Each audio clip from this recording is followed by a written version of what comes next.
Hi, this is Julie Lubinsky. I'm Associate Digital Director for the Christopher Dana Reeve Foundation, and I'd like to welcome you all to this month's live chat with Nurse Linda. And I'd like to tell you a little bit about her. She is in our online community, and she has written about crucial pieces of information needed after injury and secondary conditions such as sepsis, deep vein thrombosis, and bowel and bladder programs. So please make sure you visit our online community by going to reevefoundation.org. And Linda's been a leader and provider of rehabilitation nursing for 40 years. And now I'm going to turn it over to Linda. Hi, Linda. Good morning, or good afternoon, I guess. Depends on where you are. But hello and welcome, everyone. It's nice to have you on the webinar for today. I'm delighted to be here. I'm just back from the Abilities Expo in Los Angeles, which was last week. It was a wonderful opportunity. If any of you get to go, the Abilities Expo is at different times in different places around the country. And it's a wonderful opportunity to see what's going on, get some ideas of some new products, and visit the Christopher and Dana Reeve Paralysis Foundation booth, pick up some information. And so it was just a lovely day, and I met so many wonderful people and lovely people who have read the blog and listened to the webinars, so it was just a delight and a great time. So today we just have a potpourri of things to talk about. Of course, at the end we will take your questions that are in the chat box. I see some people have their hand raised, so if you want to type your question in the chat box, we'll get to your question as well. I wanted to open today in talking about just some things that have been on the blog in the last month, because I get lots of comments from people, and so it's just kind of nice to review a little bit of that information. So the first point that I wanted to make was talking about figuring out where your diagnostic level is. So people usually are diagnosed by a letter and a number, and that relates to your spinal cord and where your injury is. Now, I'd like to point out in the development of the scheme, one of the issues that is there is that one of the classification is for complete injury. This is often confused by people who have spinal cord injury, and it's very much confused by people in the medical community as well, in that when they hear that they have a complete injury, or when somebody tells you, you know, we've looked at the information, we've done your assessment, and you have a complete injury, that means that there are no signals that are getting through the spinal cord. It does not mean that your spinal cord has been completely severed.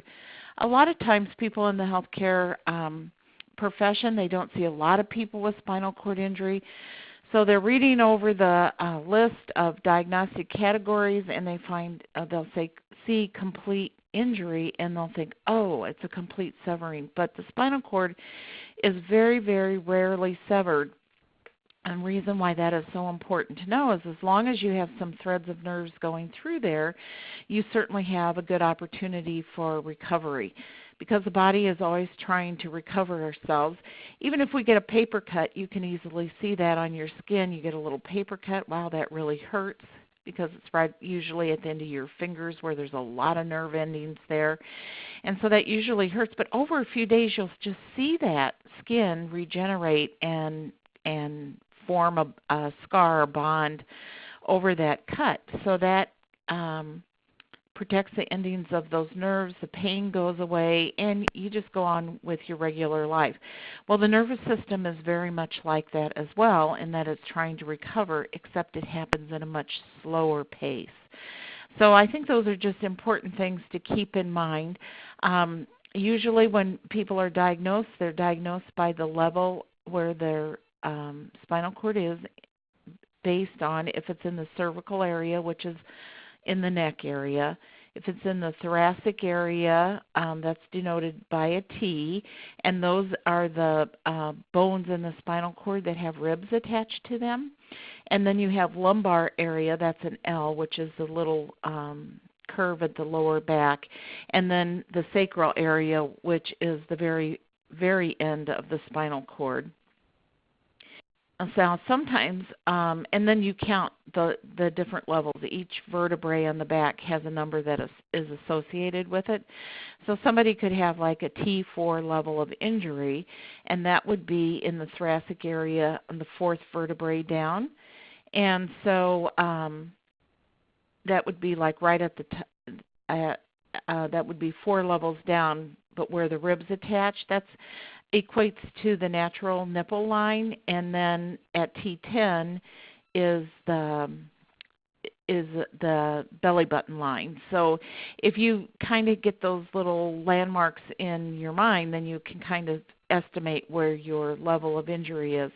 Now sometimes a notation will be put after that. It's called the ZPP, which is the zone of preservation, and that because the spinal cord, because everybody is unique to themselves, we see everybody's face is completely different from anybody else's face. Our spinal cord has little variety in it as well, not as much as a face, but there's a little difference because we're all unique human beings. So sometimes when they do that level of injury, it will come out that you maybe are at the T4 area, or you're in the cervical area at C3. So that gives us an idea of where the injury is. But when they do those diagnosing, that's the last area where there's normal function and sensation. So if you go down a little further, maybe on one side, you have a little more function, a little lower. So that's when you get to that zone of partial preservation. Especially if you have spinal cord injury from disease, you'll find that each side of your body is different. That's where you'll see it most dramatically. It's the same as people who have traumatic injury. They'll be a little bit different on the left and the right sides of their body because things just don't mimic exactly even on both sides. So sometimes you can have a little more function on one side than on the other, and it's important to know because you can catapult that ability into applying some therapy and getting a little more function. So I always like to mention that because it's always good news when we hear that our body's trying to heal itself. A couple of the other things that I spoke about in the blog this month was talking about shoulder pain, because so many people get shoulder pain, and that's from a couple of different stressors on the shoulders. If you are propelling your wheelchair or using your crutches, you have a lot more weight and overuse of the shoulder joint itself. Sometimes when people propel their wheelchair, they reach way back on the back of the wheel and they give it a good spin forward. And the reason for that is because you can go a lot quicker and you have a lot less strokes to go where you need to go. So it's a common thing that people do because we're all moving pretty fast. We've all got places to be. And so oftentimes people overextend their shoulders. Or when you're transferring, if you're transferring yourself, that's a lot of body weight being placed through your shoulders. So it's just a good idea to keep those shoulders in tip-top shape.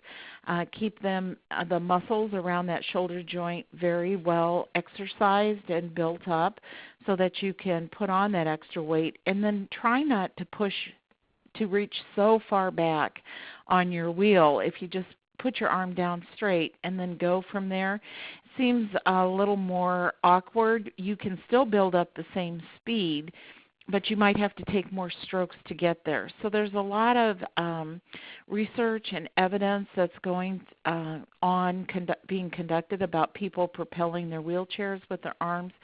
And that seems to be the big factor that makes a difference in overuse of that shoulder joint. Now, being a nurse, I cannot omit the fact that when you're positioned in bed at night and you're laying on your side, sometimes people will lay just smack on top of that shoulder. So if you think about it, if you have help or when you're positioning yourself, kind of tilt yourself back just a little tiny bit so that shoulder is not being directly bearing the weight of your whole upper body. So that will help as well.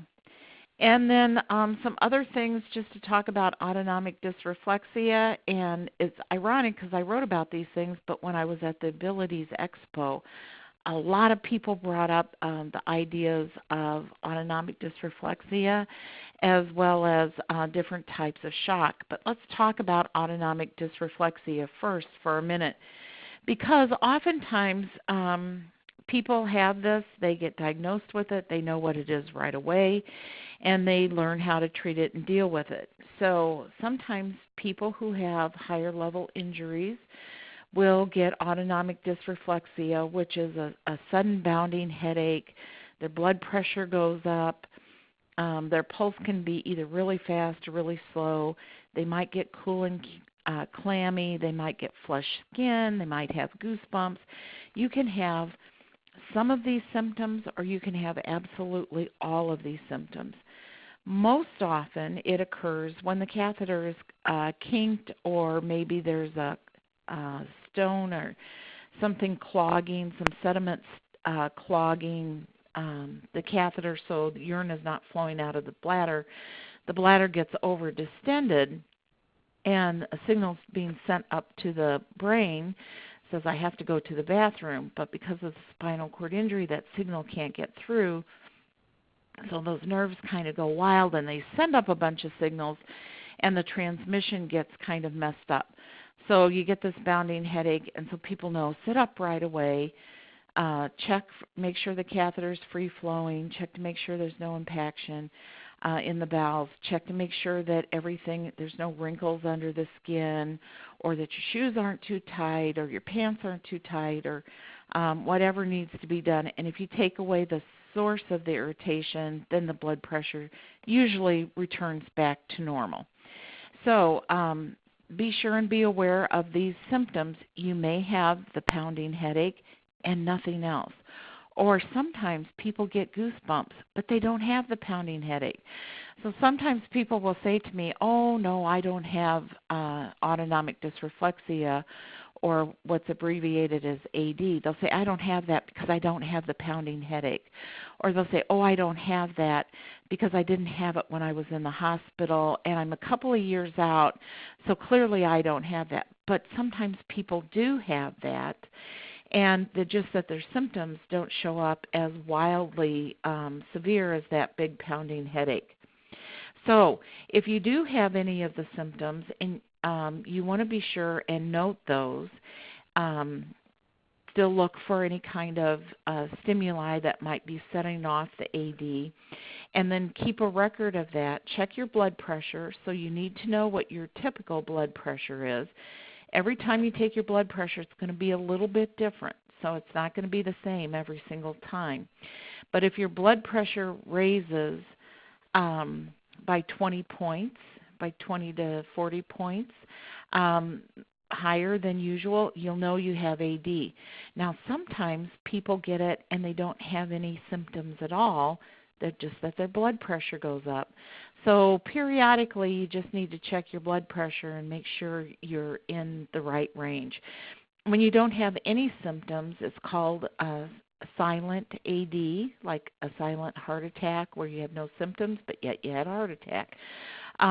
So you want to be sure and notice all these things and keep track of them, and talk with your healthcare professional so you can get medication or learn how to take care of your AD at home.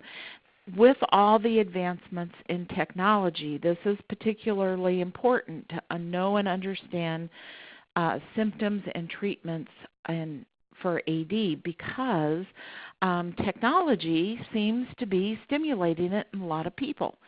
So sometimes I'll have people that will tell me they get kind of this headache, little, maybe not a big bounding headache, but they'll get a headache when they're using their computer or when they're watching TV.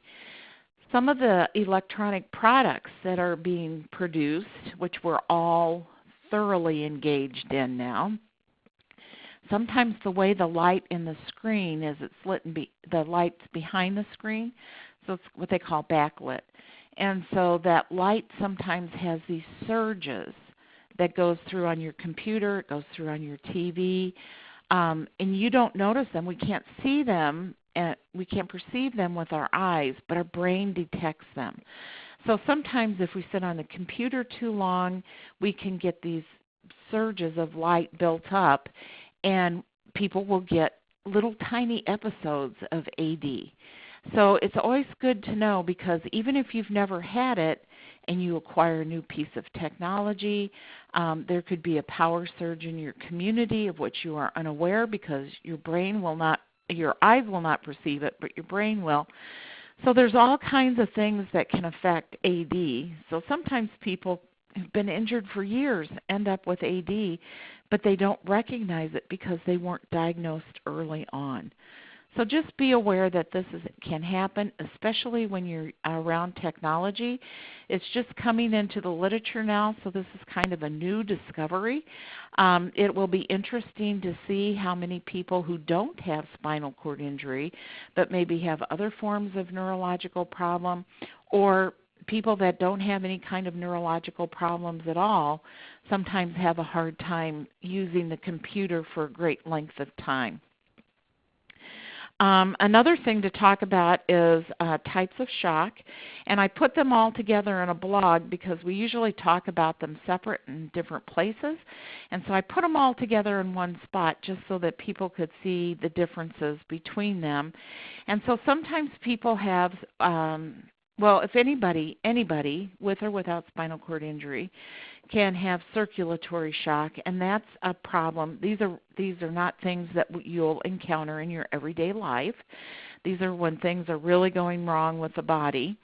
But sometimes just the whole idea of the body going into shock is that the brain and the heart will start constricting the blood to the organs in the trunk and in the brain, or in the head. So blood will start flowing more to the brain and to the internal organs, and less to the extremities. And it's a way of something really severe physically happening to the body, and so the body's trying to protect itself. And now most people with spinal cord injury from trauma have maybe experienced this right after their injury, when they went into spinal shock and they lost all their reflexes. And it wasn't until after they got home, maybe from the rehab center, that the reflexes started coming back. Very often the reflexes will start coming back in 2 weeks.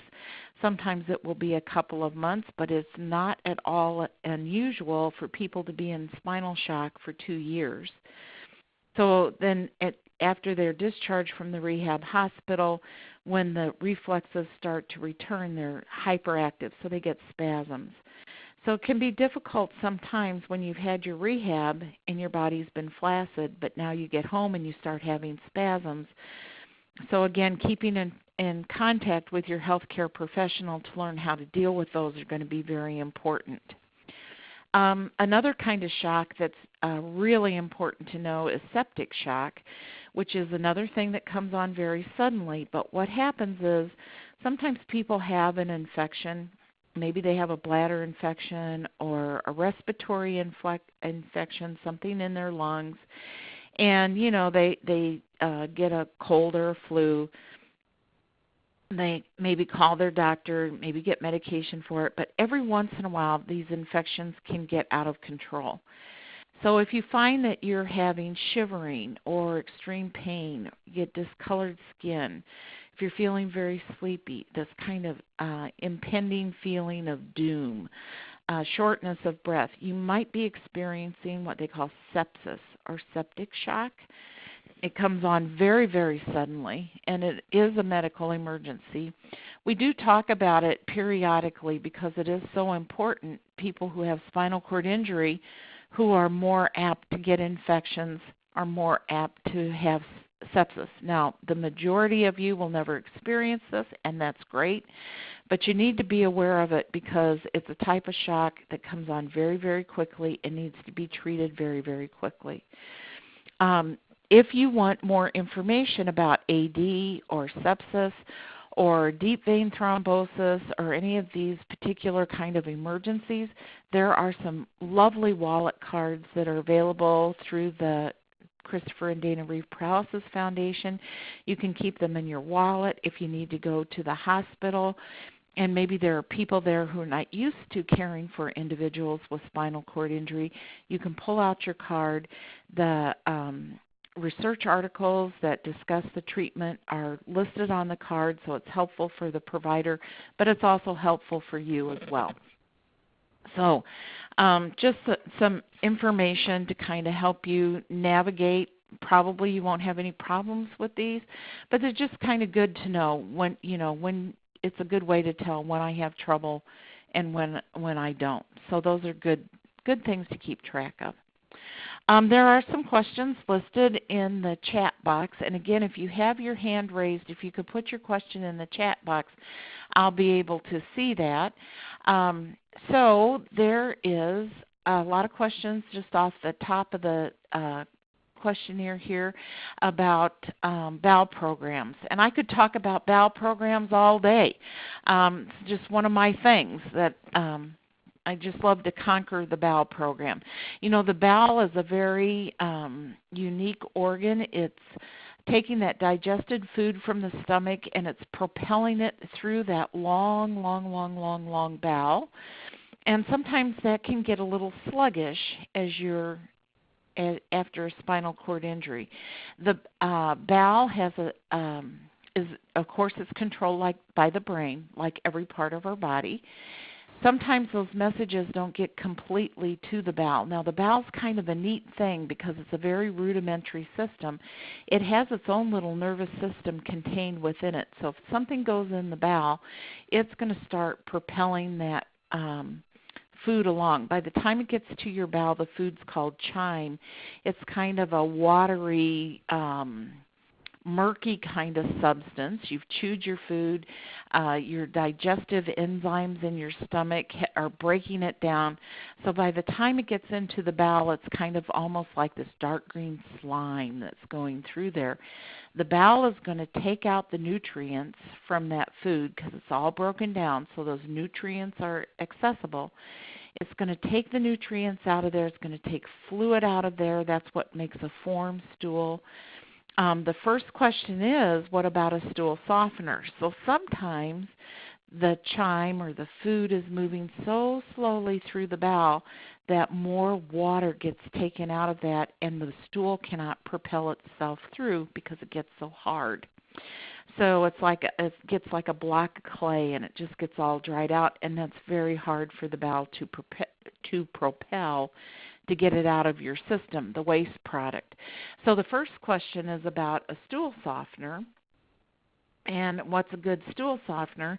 So the most common one that's used is the Colase products. You can get them in generic form. They're just as good as the name brand products. So either one. Now I do notice that at the pharmacy, those products you have to ask the pharmacist for. They're held back in the pharmacy. You do not need a prescription to have them or to get them, but you have to ask the pharmacist for them. You're not going to find them out on the regular shelf. And I really don't know why that is, but you have to go up to the pharmacist and ask them for stool softener.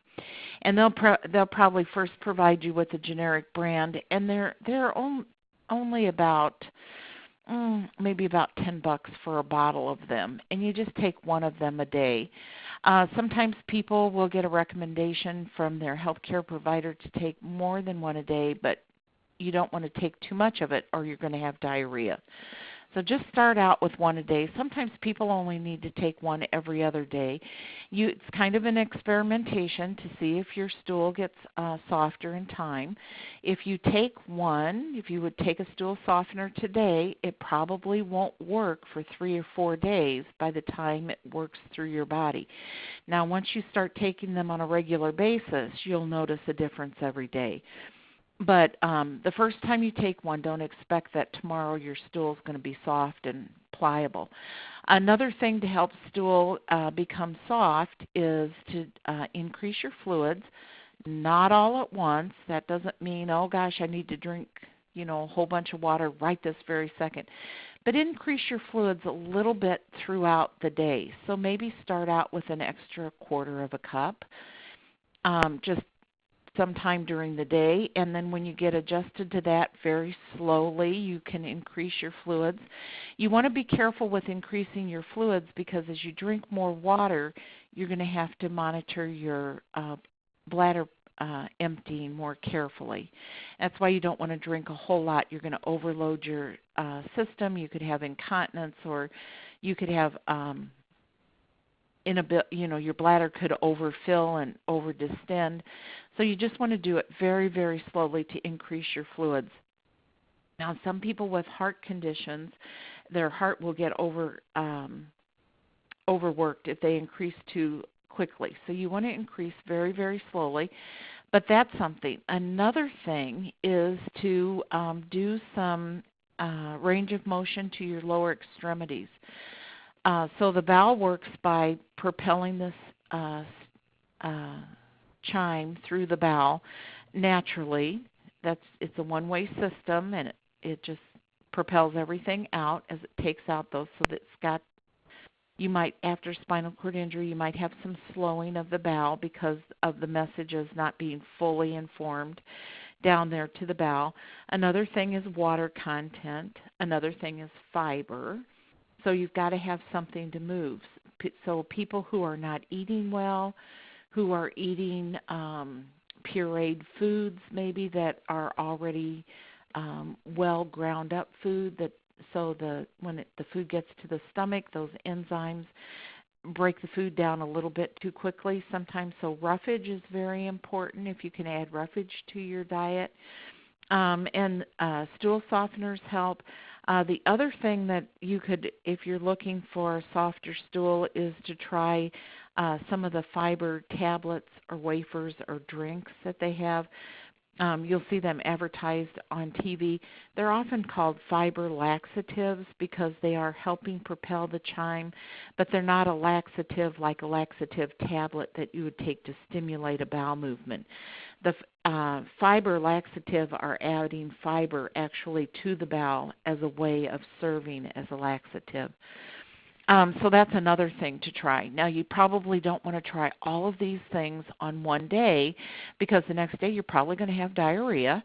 So, you want to try one thing for a week or two, see if that affects your stool, and then maybe try the stool softener, and then maybe in a couple of weeks try adding some more roughage. Maybe a few weeks after that try adding more water till you get to the consistency that will work best for your bowel. Usually what people will do when they start adjusting their bowel program is they'll move very quickly. They'll start taking the stool softener, and then they'll think, wow, this is working great. And after a week or two, oh, gosh, it's too soft. So they have to back off a little bit because there's a definite lag time from the time you take these products till the time you see the end result in the stool. So don't be dismayed if in a couple of days, well, gee, it's not working to what you were anticipating. It might take a week or even 2 weeks to see the effects of some of these preparations. The next question is about the best bowel program, and what we always recommend is that people try to mimic the natural movement of the bowel. So we always start with recommending some sort of suppository followed by digital stimulation.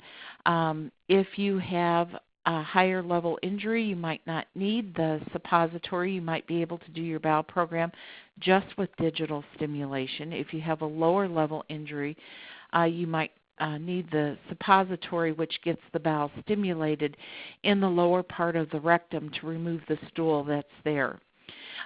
We don't usually recommend enemas because that washes out the whole bowel and it doesn't really mimic the way the bowel naturally works. So you want to avoid enemas because that is going to just remove the stool right now, and a lot of people who do enemas have a lot of incontinency later.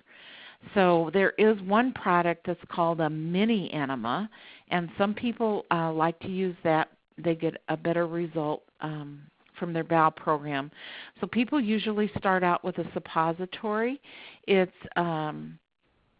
Usually it's a vesicodal suppository, or sometimes if you're a younger person, like for children or for the elderly, so either ends of the spectrum, sometimes people will need a glycerin suppository. If you're working with a child, you might not need the whole suppository. You can cut it in long ways and just do a quarter or a half of the suppository. And then followed by digital stimulation. Now, for the bowel program, it's important to start out with some kind of food. So if you're doing it in the morning, you might want to have breakfast and then wait 20 minutes.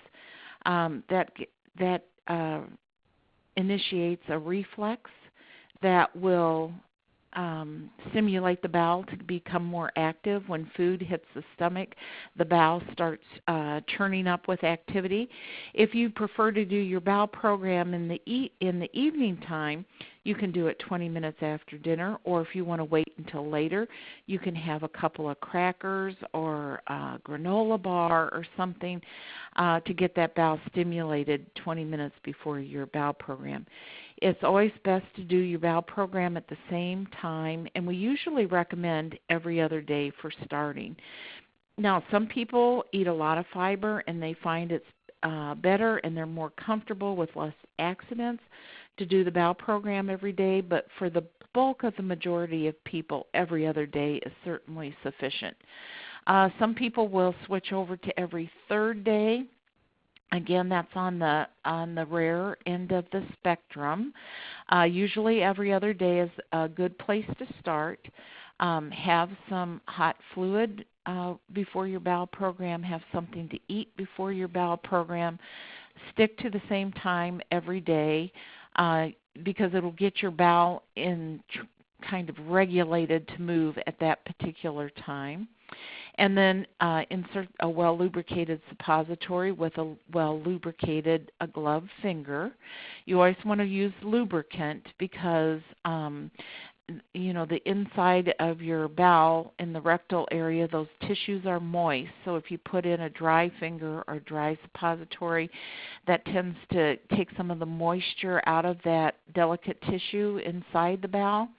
And then wait about, say 10 or 15 minutes, do a digital stimulation, and then followed by another. Now, some people will wait only 5 minutes and do the digital stimulation. Here again, it's kind of a trial and effort process, and do a couple of digital stimulations until you feel like the bowel has been emptied.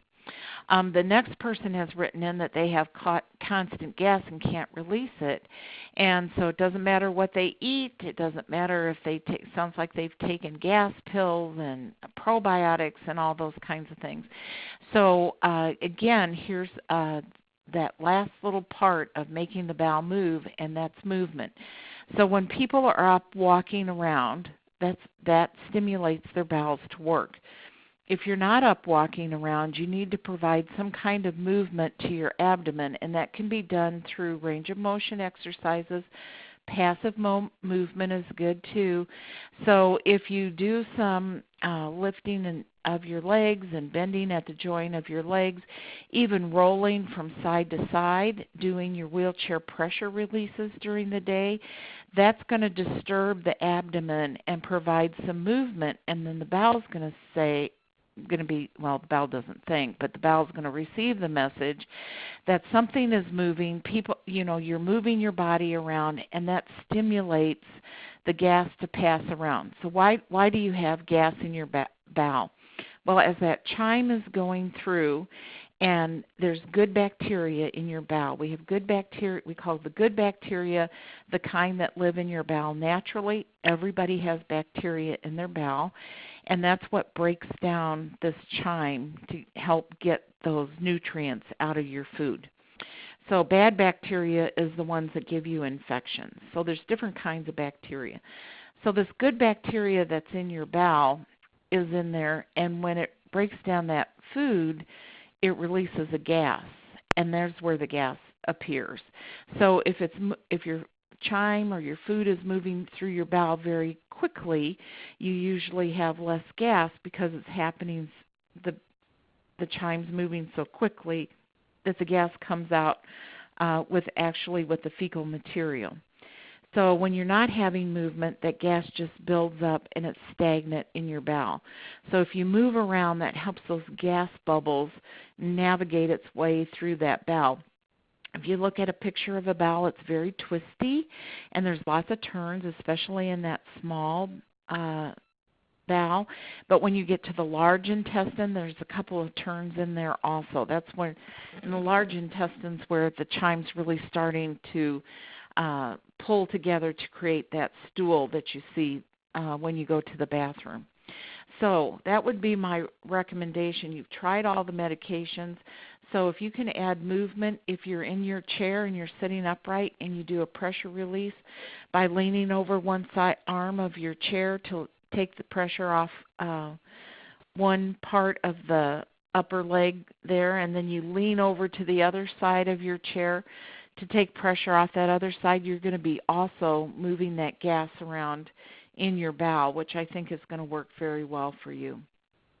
The next series of questions is about skin ulcers. And so somebody had written in about, do people wear the lambskin booties? And those are great. You want to keep sometimes when you're in bed, you can get pressure sores or pressure injuries from being in bed or even sitting in your chair. No matter what kind of pressure device you're sitting on, or no matter what kind of bed overlay you have, those are pressure reduction cushions, but they're not pressure eliminating cushions. So even though you have those cushions underneath you and you're feeling pretty secure about things, the reality of it is you still need to turn and you still need to do your pressure releases. So this is a person who has a skin ulcer and how to get them to heal faster, and that is the eternal problem. If you can catch the skin ulcer earlier, the way that you get them to heal is to keep the pressure off of them completely. So the fastest way to healing is to not put pressure on that skin ulcer at all.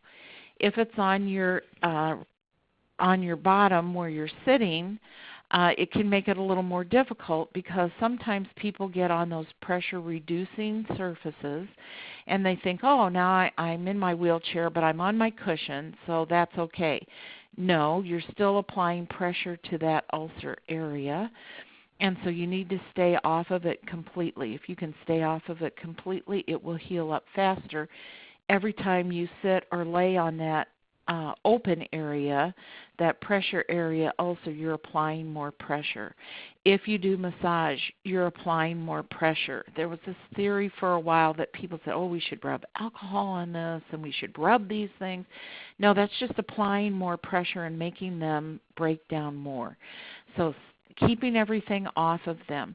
If you have a really deep pressure injury with a lot of exudate, you might want to talk to your healthcare professional about a wound vac. That keeps all that drainage from accumulating within that wound. It kind of sucks it away out of your body with a very, very gentle pressure. And so that certainly helps. If it's a smaller open area, just stay off of it. That's, it's an unfortunate truth. People will say, oh, but I can't be, I've got to go to work, I've got to go to school, I want to be with my family. And of course, you do want to do all those things, and you have to do all those things, but the only way to get a pressure injury to heal faster is to absolutely stay off of it. The next question is about home exercise program, and oh gosh, when I feel good, I overdo it and end up in bed for a week. Oh my gosh, yes, I understand completely because I'm the same way. I feel good, I'm going to go out and do some exercise, and then the next day I'm like, oh, what was I doing? So, moderation and everything, my friend. Be sure and, start out maybe with 10 reps of movement. You can do passive movement with your legs. You can get some TheraBand, which is like a gigantic elastic band, and help do some exercises with your body parts.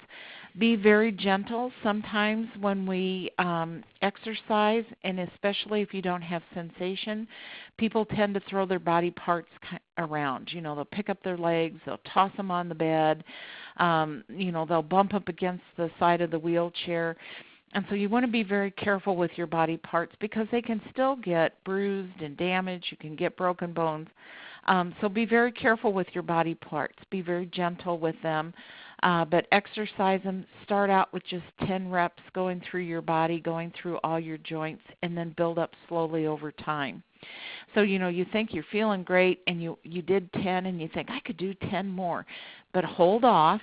Wait for a couple of weeks until your body gets accustomed to that. When you have decreased sensation, sometimes you can overdo because you don't feel that your body's reacting to it, but it still is. So start out very slowly, work every joint in your body. If you can do it on your own, great. If you need to move it with your like your foot with your hands, go ahead and do that. If you need to have somebody help you do some of those exercises, that's good. But start out slow and then make a little chart for yourself so that you'll know when to move ahead and when to stay where you are, and that way you won't be overdoing yourself. But just start out with just maybe 10 movements a day for a couple of weeks, and then in 2 weeks you can move up to 15, and then in a couple of weeks do more. It's a slow build, but over time you'll really be thanking yourself. The next question is about Haldol, and is it safe for someone with a T4 complete injury that's had some multiple brain and heart problems? So it's good to be aware of the medication that you're taking. I don't know for you in particular. I will have to leave that up to your healthcare professional who's working with you directly. But I assume someone has prescribed the Haldol 10 milligrams because that is a normal dose for a prescription of Haldol. It is available only by prescription. So talk with your healthcare professional. But for anyone who's concerned about their medications, be sure and read the package insert when you get the prescription. People are often surprised at the side effects or foods that you cannot eat with a particular medication, or sometimes you can't drink certain things. So always read that product medication information. If you want to look up the drug on the internet, that's fine, but stick with the professional, either the pharmaceutical company that makes the drug. There will be a lot of information from people who've written in that said, I took XYZ medication, I had this horrible side effect.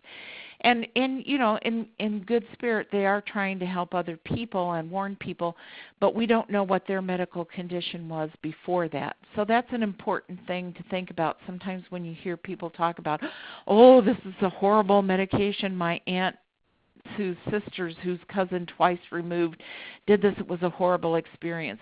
But that was their experience, and yours may be completely different. So my recommendation is to get the product information, talk to your physician about why you need it, why it's important to you, and talk about the complications, especially for all of that information about that particular drug. Okay, another question about bowel programs. Is there any new developments? Why, yes, there is. They're not really so much available to people right now, but there's a lot going on in spinal cord research. It's a very exciting time in this area of research right now. So there are several things. Bowel programs are always the bane of people's existence. When you start out after your injury, they seem to once you get them regulated, they seem to go very smoothly, but as we all get older, it doesn't matter if you have a spinal cord injury or not, as we all get older, our bowels tend to become a little more sluggish. And so here is the question, there any new developments? Why, yes, there is. So there's some devices, some implants that have been developed. They are actually available on the market, but only at certain centers, so they're hard to get a hold of.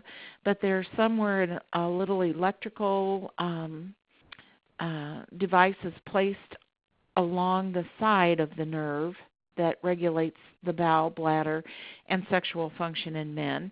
And then a little implant is put in the abdomen that trails along, and so you kind of just press this button, which is under your skin of your abdomen, and it will cause you to have a bowel movement. You press another button, and it will cause your bladder to empty, and a third button for sexual function only in men, not for the ladies. So that's one thing, and that system is out there. It was developed by one company that's changed companies, and now another company's putting it in. So it's very difficult to get a hold of now, but that's one thing. Some people will elect to have surgery. I want to caution you about that. Anytime anybody with spinal cord injury, especially higher levels, has surgery, it doesn't matter what it's for, you want to be cautious, because the surgery is not as difficult as it is to reinvigorate your breathing after the anesthesia. So really think about some people will have a colostomy. There's a lot of things that are going on right now with implants into the spinal cord that are conducting messages better. So there's just a lot of things going on. So yes, Larry, there's a lot of things going on with bowel issues, but not that much that's readily available for everybody anywhere. So, oh gosh, that makes it, kind of a little disappointing, but there's a lot on the horizon. Now, for individuals who are working on these things, they're working at a rapid pace. The technology is just zooming along. When you have a spinal cord injury and you're waiting for the technology to happen, it is an eternal lifetime. It feels like it is so slow. It's Einstein's theory of relativity. It depends on what end of the spectrum where you're sitting. If you're a researcher, you think, wow, this is going so fast. When you're waiting for it to happen, it's the slowest thing ever. So be patient, because over the next few years, we're going to be seeing things unbelievably happening here in spinal cord injury. Okay, so another question is about taking cranberry capsules. Is it possible to overload yourself with cranberry? I suppose it's possible to overload yourself with just about anything. Sometimes people take cranberry capsules to maintain their bladder health. There's differing research if it helps. Cranberry, when you ingest cranberry, it comes out in your urine as an acid, so it makes your urine a little more acidic. Does it stop the infection? That is debatable according to the research. There are people who take cranberry tablets and just swear by them because they've never had an infection. There are people who take cranberry tablets who say that's the biggest waste of money because I have infections all the time. So infections come from a variety of sources. You can get infections and still take cranberry capsules. If you do decide you want to take cranberry capsules, that's certainly up to you. You do want to include that information when you're talking to your healthcare professional, because they will interact with some other prescribed medications that you might want to take or you might need to take. So you always want to let your physician or healthcare professional know every single medication that you are taking, whether it's over the counter or prescribed, or if you've adjusted your diet in any particular way. So I would caution people who want to take cranberries to avoid the cranberry juice because it has so much sugar in it. That's a big dose of sugar for people who are not metabolizing sugar well through mobility. So the cranberry tablets at least don't have that big bolus of sugar in them. There's also cranberry juice that is non-sugar added. So, but then you have those other chemicals in there as well. So, cranberry is kind of up in the air. Can you overload yourself? Well, you can really overload yourself with any kind of substance. So you wouldn't want to take more than the recommended dose. So it's not like if you eat 20, it's going to do better. Once you have a critical mass of cranberry substance in your body, you really only need to take like one a day or maybe even one every other day. But be sure and check with your healthcare professional about that. Here is another question. What are some of the reasons the rate of urination while sitting up can vary so much with an indwelling catheter? Well, that's a good question. I love it. The body, whether you have a spinal cord injury or not, the bowel and the bladder work better when in the sitting position than in the laying position. It's an anatomical situation. Our bodies work a lot to excrete fluid through gravity, if you can believe that. So when you're sitting up, you have less resistance because gravity is going to bring that fluid down. It's going to bring the stool down. It's going to bring it out of your body. Just like you throw a ball up in the air, it's going to come down, and so is urine and stool. So why is it so variable with an indwelling catheter? Sometimes it can be the angle of the catheter. Sometimes it could be angled to the side. If it's hanging straight down, urine is going to flow straight out of that indwelling catheter. If you have it over to the side, or certainly if you have a leg bag that goes up higher than your bladder, that urine's going to run back in.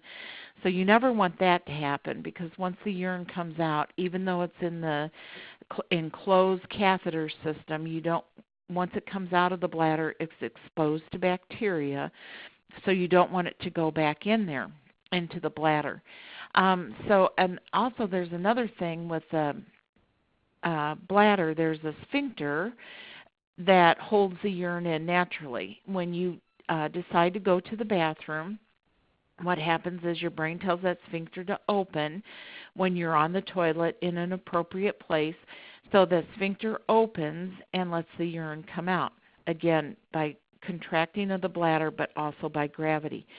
So what happens after a spinal cord injury is sometimes that sphincter gets out of whack because the brain's not able to communicate with it. So sometimes the bladder is squeezing and the sphincter is tightening.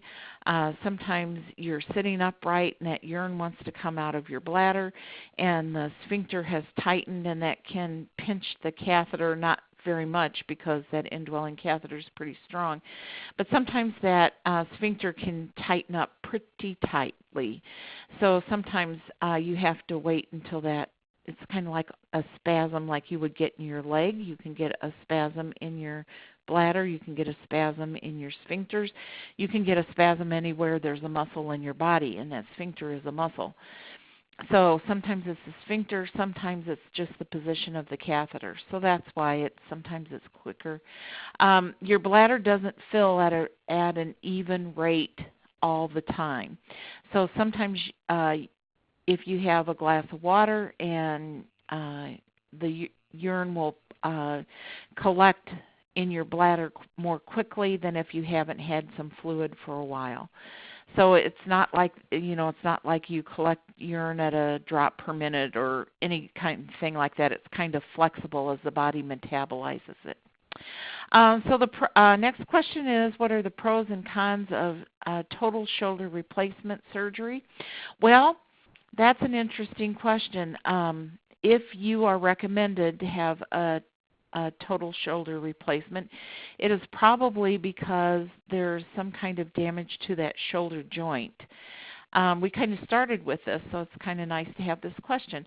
So there's probably some damage to that. It depends on how bad the damage is if you want to have that shoulder replaced. Some of the pros are that you will have a more functional shoulder if your shoulder has been that damaged that you need a replacement. So you will probably get some return of ability to use that shoulder. One of the main cons is nothing is ever as good as our natural parts, But if your natural part has been that damaged, you certainly need it.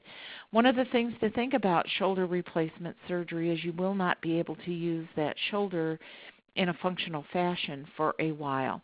And so sometimes if you're transferring yourself and you can't use that shoulder, sometimes people have to go to a facility for a temporary period of time so people can lift them. You might not be able to propel your chair.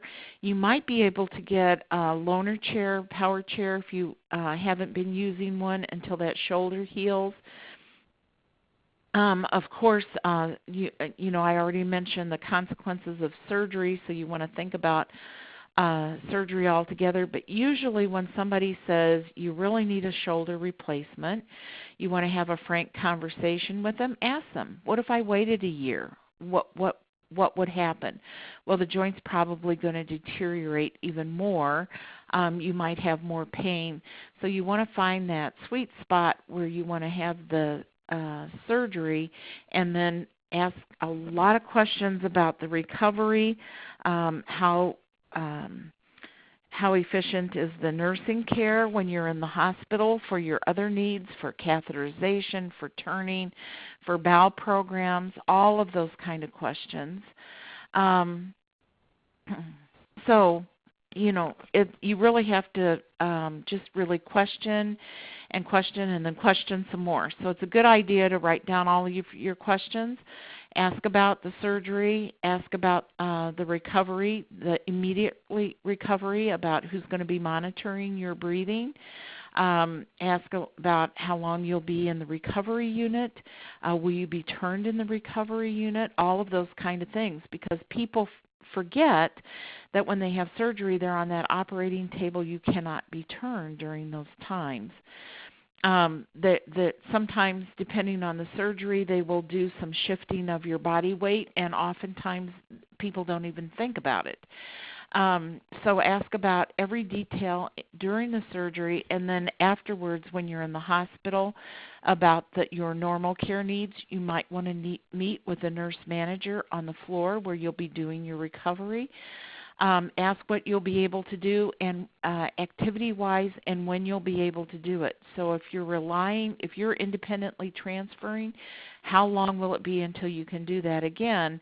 And then figure out with your healthcare professional or the nurse or the social worker what kind of assistance you might need in home health for a while, or you might need to go to a facility for a while.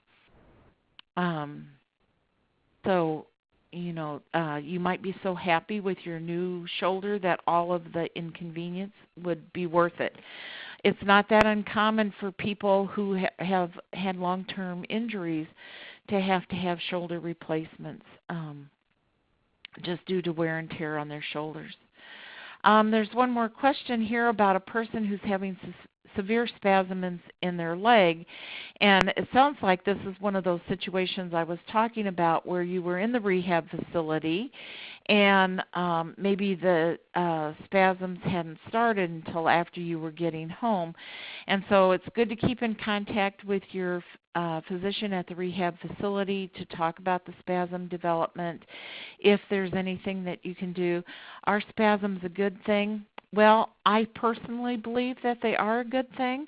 Now, it doesn't mean you should just let them go and suffer with them if they're, you know, really hampering your abilities to get around. Sometimes people's spasms can get so bad they're just being thrown out of the wheelchair because of these severe sudden spasms, or they're being thrown out of bed. Some people will use their spasms to their benefit.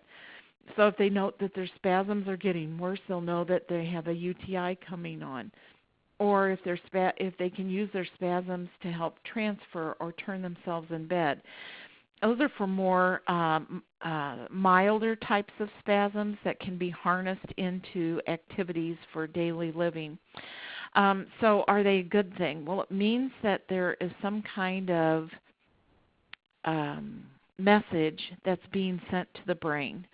So that leg wants to move, the body's trying to do something, but the messages are getting all confused. Either the message to that leg part is getting through and causing that spasm, and that's wonderful news, or the leg or the body part below the level of injury is having that spasm because it wants to send a message to the brain, but it can't. So it just is twitching.